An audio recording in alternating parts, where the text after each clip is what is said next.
আসসালামু আলাইকুম। আসলে অনেকে জানতে চাইছেন যে শীতকালে কিভাবে মুরগি রাখবো। তো এই বিষয়ে আসলে ভিডিও বানানো হয় নাই বা সময় হয়ে ওঠে নাই। তো আজকে বলবো যে কিভাবে আসলে মুরগিগুলো রাখবেন, বিশেষ করে শীতকালে।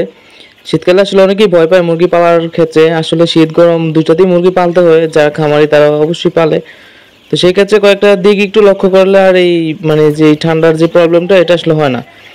বিশেষ করে খাবার টাবার যদি টাইম টেবিল মতো দেওয়া যায়, দ্বিতীয় কথা হচ্ছে আপনার যে খামারটা, ভুসিটা একটু ভারী করে দিলে, বিশেষ করে 4-5 ইঞ্চি দিলে আপনার মুরগিটা এমনি উমে থাকে।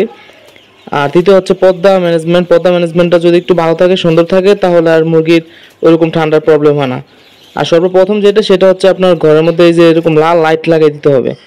আপনার 100 ওয়াটের 200 ওয়াটের লাল লাইটগুলো লাগাই দিলে সেক্ষেত্রে মুরগির ঘরটা তাপ থাকবে। তো মুরগি আসলে ঝিমাবে না, বা মুরগির যে ঠান্ডার জনিত সমস্যা, ওই ঠান্ডাটা মুরগি ফিল করবে না।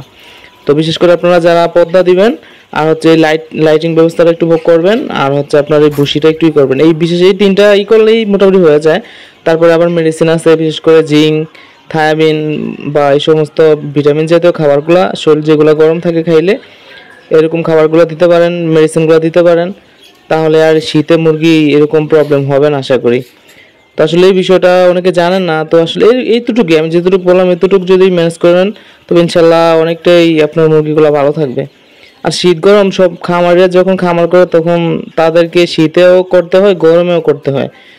তো এই বিষয়টা খেয়াল রাখবেন। আজকের ভিডিওটা পর্যন্তই। আসসালামু আলাইকুম।